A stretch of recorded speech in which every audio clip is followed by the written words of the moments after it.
Punto cero.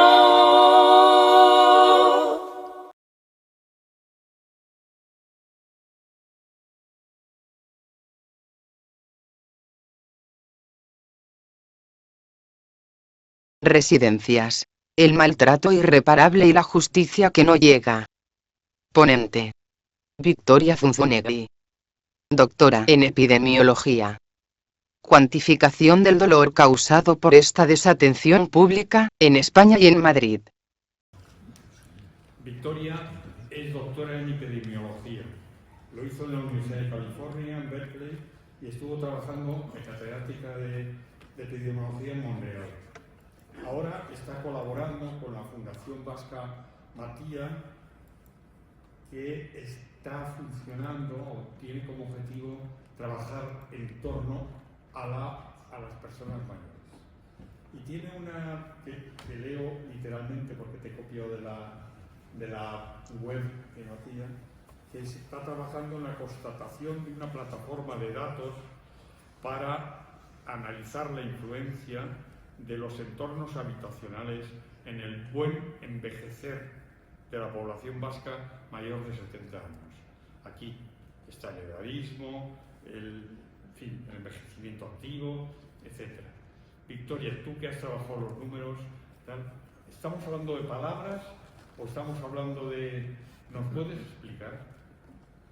Un segundito. Sí.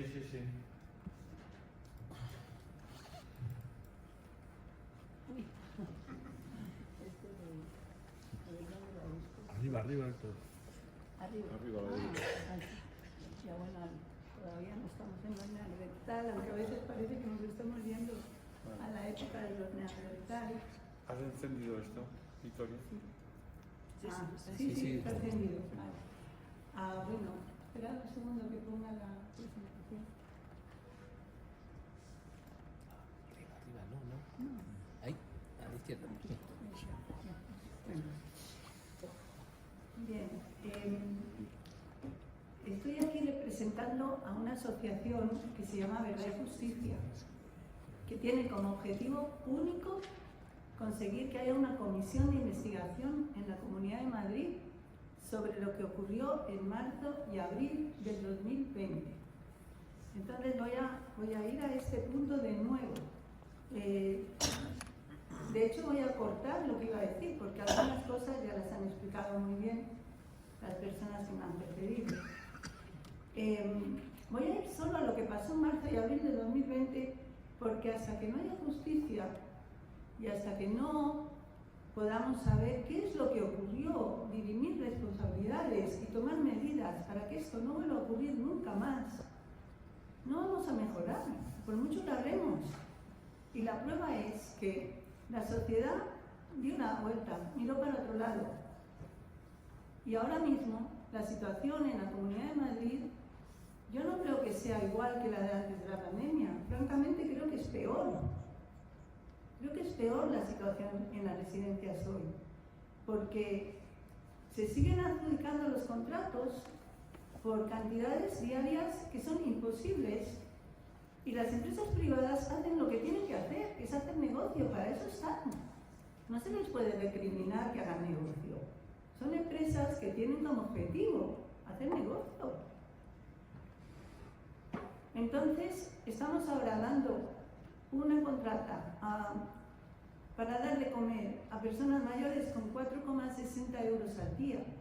Hace 2 días un cocinero de una residencia de Fuenlabrada me dijo: mira, yo soy jefe de cocina, tengo que dar de cenar con 2 euros. ¿Cómo están los precios hoy?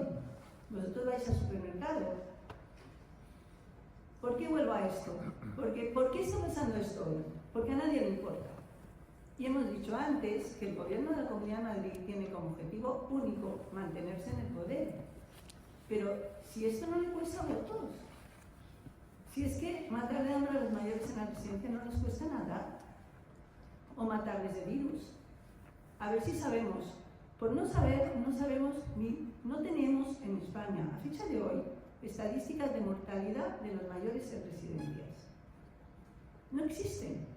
Existen para cualquier colectivo, pero para personas mayores de residencia no existen, no las tenemos. Bueno, me voy a ceñir al tema que nos trae aquí hoy. Voy a saltarme esto y voy directamente a deciros que el 52% de exceso de mortalidad en la Comunidad de Madrid en el primer año, en los primeros 12 meses, hubo un exceso de mortalidad en Madrid, nada comparable con otras comunidades autónomas.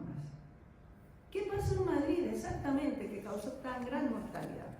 Bueno, en primer lugar, lo primero que tenemos es, como ya han dicho las personas anteriores, que el sector está en manos privadas. De hecho, solamente tenemos 5% de las residencias que son públicas. Tenemos 43% que son privadas, las que se pagan a tocateja del bolsillo. Y luego tenemos otro 50%, 52% que son colaboración público-privada. La colaboración público-privada es un negocio, pero es un negocio especial, porque resulta que el que paga, que es el gobierno, no paga suficiente. Es como un negocio donde no es un mercado, porque el gobierno fija un per diem, que antes de la pandemia era 52 euros al día, ¿bien? O 53 euros al día. Con ese dinero le tienes que dar de comer a personas mayores. Las tienes que cuidar, mantener el edificio en condiciones, la calefacción, el aire acondicionado, que funcione todo. Y bueno, ya veis lo que hay, es imposible.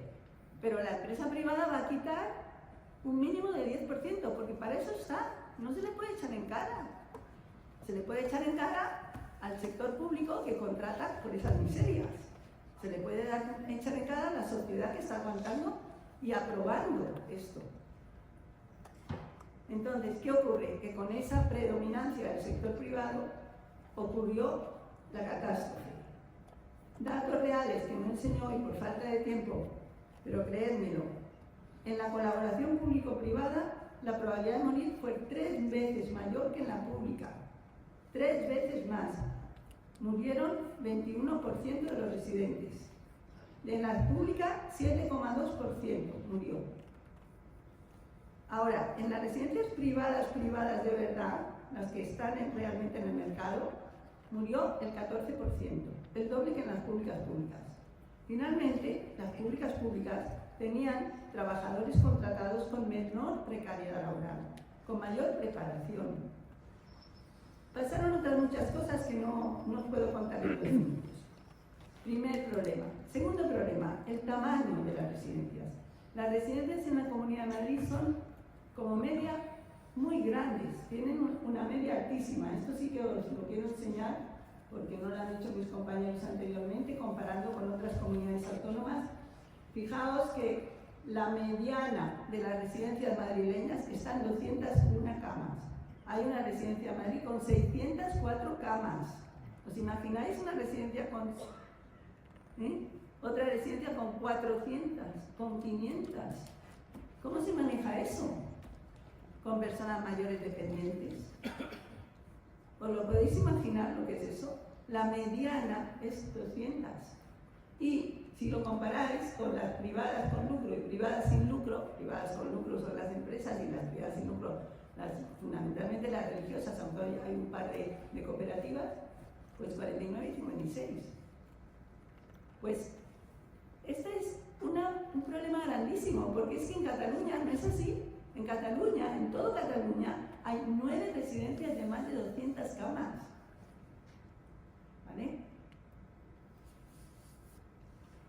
En resumen, de las 2 cosas que os he dicho, la colaboración público-privada fue letal para los mayores en las residencias durante los primeros 2 meses de la pandemia. Y el segundo punto, las macro-residencias tuvieron una mortalidad mucho mayor que las residencias de menos de 100 plazas. La menor mortalidad, en un trabajo que hemos hecho con muchísimo detalle con un compañero mío que está aquí en la sala, entre 30 y 70 plazas, la menor mortalidad. Y ahora, en los minutos que me quedan, os voy a hablar solamente de la exclusión hospitalaria de los mayores que vivían en residencias de la Comunidad de Madrid.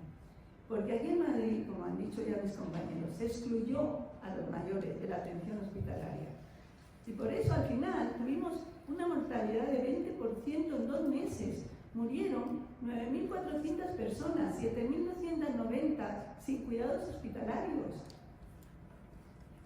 Pero esto que dicen las autoridades de Madrid que es falso, os voy a mostrar algunos datos para que veáis que es cierto. Esta es una gráfica de las derivaciones desde las residencias al hospital, ¿vale? Diarias. Y es desde enero, la gráfica empieza en enero del 2020 y termina el 27 de junio del 2020. ¿Veis el eje horizontal? De enero a junio. En enero hay gripe, ¿vale? En enero siempre hay un poquito más de mayores que van de la residencia al hospital. El 7 de febrero hay un cambio de tendencia. Este trabajo, este análisis estadístico, lo ha hecho mi compañero François Belán, que está aquí en la sala.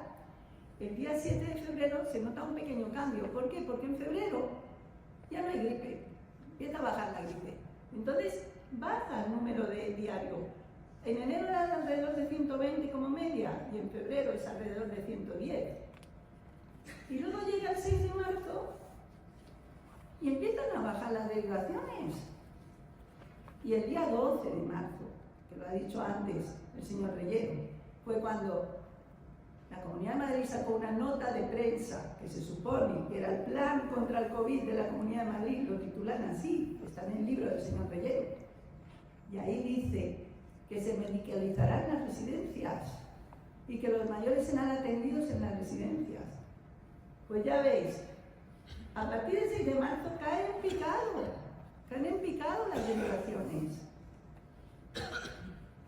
Y ya, como no estaban suficientemente contentos de que no fueran los mayores de las residencias a los hospitales, el 18 de marzo, ya estamos casi en la parte más baja de la gráfica, hacen el protocolo, publican el protocolo, una orden ejecutiva, una orden, se manda, firmada por Carlos Null, director general de Coordinación Sociosanitaria de la Comunidad de Madrid, a todos los hospitales de Madrid.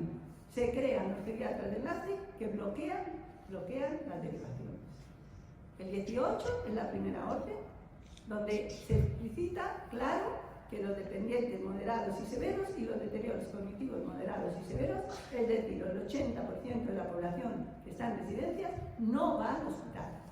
Y no hay ninguna medicalización de residencias.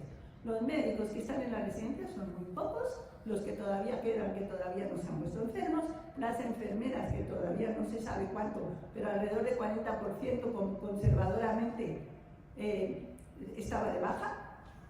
Y esa gente tuvo que aguantar y ver cómo se les morían en las manos los mayores. Ahí se morían porque no tenían nada para tratarles. Y así se murieron. Hasta, fijaos que el 1 de abril empieza a subir otra vez las derivaciones y de repente, a partir del 10 de abril, las derivaciones por todas partes. Como ya se está derivando, pues prácticamente se va derivando a partir del 10 de abril. ¿Y cuándo empiezan a bajar? Pues cuando baja la pandemia. Ahora, os fijáis que en mayo, que ya no teníamos prácticamente nuevos casos, bueno, es que no había nuevos casos porque llevábamos confinados mes y medio, y junio. ¿Qué estaba pasando en la Comunidad de Madrid? Ahora voy a hablaros de las defunciones en la Comunidad de Madrid, en la población mayor de 65, que fue la población que soportó el 90% de las defunciones. Pues fijaos que a partir del 1 de marzo empiezan a aumentar las defunciones. Y claro, aumentan desde el 11 de marzo hasta el 27 de marzo muchísimo, aumentan casi en una línea recta. Fijaos el gráfico, es alucinante. Hasta que llegamos a tener 750 defunciones en un día. Defunciones en la Comunidad de Madrid, contando a los que morían en residencias. Estos son muertos de la funeraria, que no se pueden esconder. Y luego ya hay menos infecciones, porque ya llevamos confinados, la población general ya lleva confinada 3 semanas, no hay nuevas infecciones y la pandemia cae. La mortalidad se ve menos, pero porque la gente es más variable a la hora de morir. La epidemia, si diéramos caso, veríamos como baja casi verticalmente, pero las muertes bajan poco a poco. Y esta es la gráfica de defunciones. ¿Qué pasó en las residencias? Pues fijaros, en esos días, en las residencias, el día 2 de abril, o sea, un par de semanas, no, una semana después que la población general, tenemos el pico. El día 2 de abril murieron 330 personas en residencias de Madrid. Murieron físicamente en la residencia. Ese día murieron 330 personas físicamente en las residencias de Madrid. Fue el pico. Luego empezaron a bajar lentamente y ya veis, al final de abril ya bajan y ya tienen el mismo número de funciones que había antes de la pandemia. Alrededor de 20 defunciones al día en las residencias. Ahora se ven, ¿no? Las defunciones en los traslados al hospital. Fijaos, alrededor de 20 en enero, un poquito menos, 15 en febrero, y luego en marzo baja. O sea, mientras está muriendo la gente, las muertes, el número diario de defunciones de traslados al hospital baja, porque no trasladaban. Entonces, mientras en la residencia estaban muriendo 300 personas, en el hospital están muriendo 15, 20, 25, hasta el 30 de marzo. El 30 de marzo, cuando se dan cuenta de que la pandemia está en fase decreciente, se dan cuenta porque las infecciones han bajado, entonces empiezan a abrir un poquito las residencias y entonces empiezan a morir más personas después del traslado al hospital. Y aquí lo veis, ahí veis que hay un pico muy grande el 10 de abril, que es cuando decía, parece que el 10 de abril dijeron, hoy estamos haciendo algo que nos va a costar caro, vamos a cambiarlo. Y empiezan a admitir gente en el hospital y así hasta que ya acaba esto. Y aquí tenéis en una sola gráfica todo lo que os he dicho, porque es una razón. A ver si consigo transmitirlo para que lo veáis, pero creo que es muy clara. Esta es la razón de defunciones de los residentes, la razón de los que fallecen en el hospital, dividida por los que fallecen en las residencias. En tiempo normal, esa razón está por debajo de 1, 0,9, quizás la media, 0,8, depende, 0,9 enero, 0,8 febrero, y luego, pero está cerca del 1. Pero cuando empieza la pandemia, a partir del 8 de marzo, cae. Y ya están muriendo 10 en el hospital, 10 en la residencia, perdón, y 1 en el hospital. Ya los están, baja a 0,10 el mínimo, 0,10, entre 0,10 y 0,20. Ya cambió todo. Justo cuando más necesitaban los hospitales, los mayores de las residencias, justo cuando los necesitaban para morir en condiciones dignas o salvarse, fue cuando no los mandaron al hospital y los dejaron en las residencias. Esto es lo que pasó. No sé si tengo 5 minutos o ya no. Solo 5 minutos. No, por eso, porque me queda solo una. Pero solo 5 minutos. Solo, ya acabo. ¿Ya se acabó? No, me queda una diapo. Vale. Una diapo. Que es una prueba más del mal hacer, porque no en todas las comunidades autónomas de España pasó esto. En algunas murió menos gente de la que se supone que tenía que haber muerto, hubo defecto de mortalidad. Y en otras como Madrid hubo un 52% de exceso. Pero fijaos lo que pasó. Cuando los geriatras empezaron a actuar, bloqueando el traslado, lo que hicieron fue llevarse al hospital a los que estaban en mejor pronóstico. Dejaron en la residencia a los más graves. Entonces, pasó un poco como lo del INFEMA, que os ha contado Alberto Reyero. Se llevaron al hospital a los de buen pronóstico y en el hospital la mortalidad fue más baja. Los que quedaron en las residencias tuvieron una mortalidad muy alta porque estaban muy graves. Precisamente lo contrario de lo que es la buena práctica clínica. La buena práctica clínica se caracteriza por derivar al hospital al que está grave. Y al que no está grave lo dejamos en atención primaria, porque lo podemos manejar en una clínica en atención primaria. El que tiene riesgo de morir es el que se deriva al hospital. Es buena práctica clínica. de España, los hemos coleccionado. Entonces vemos, os voy a poner solo un ejemplo o dos por cuestión de tiempo. Pero mirad, la primera barra. La barra primera que tenéis aquí pone 53% y la naranja pone 18%. Ese es un estudio de toda la Comunidad Autónoma de Aragón. De los que enviaron al hospital, murió el 53%. De los que dejaron en la residencia, murió el 18%. Y si os dais cuenta y miráis todas las barras, veréis que las barras azules son más grandes que las naranjas, porque la gente que fue derivada al hospital, barra azul, murió mucho más que la que quedó en la residencia, porque los que quedaron en la residencia no estaban muy graves. Pero si os fijáis, en las últimas barras del gráfico está el Hospital de Infanta Sofía y el Hospital Ramón y Cajal de Madrid. En esos dos hospitales pasa al revés. Se murió más gente en las residencias. En el Hospital de Reina Sofía, 47%, en la residencia y 42% en el hospital. Y en el otro, peor aún, en el Ramón y Cajal, de los que quedaron en residencia murió 41%. Porque estaban muy mal. Y de los que llevaron al hospital murió el 28%.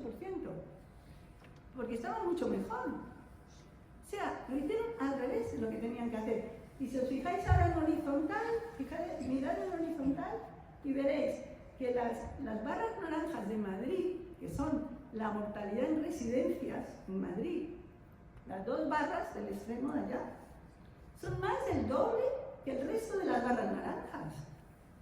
Las barras naranjas son muy bajitas en general, en los estudios que hay aquí. Podéis coger estudios grandes, estudios hechos en cualquier lugar de España, Castellón, Guipúzcoa, Sanlúcar del Vallés, Granada, País Vasco, Galicia, Albacete, Terrassa, Andalucía, Navarra. Las barras naranjas son muy bajitas, porque los que quedaron en residencia se murieron muy poco. Se quedaron en residencia porque estaban bastante bien. ¿De acuerdo? Bueno, pues ya con esto termino. Porque creo que estos datos hablan por sí solos, no se les puede dar muchas vueltas. Son datos todos oficiales, todos o facilitados por el portal de transparencia de la Comunidad de Madrid o datos publicados en publicaciones científicas en revistas de prestigio. Eso es lo que hay aquí. Nadie lo puede negar. Esto es, de verdad, los datos que tenemos sobre lo que ocurrió. Y ya con eso, pues deciros que tenemos muchas preguntas y ninguna respuesta. Ya termino con esto. Muchas gracias. Gracias.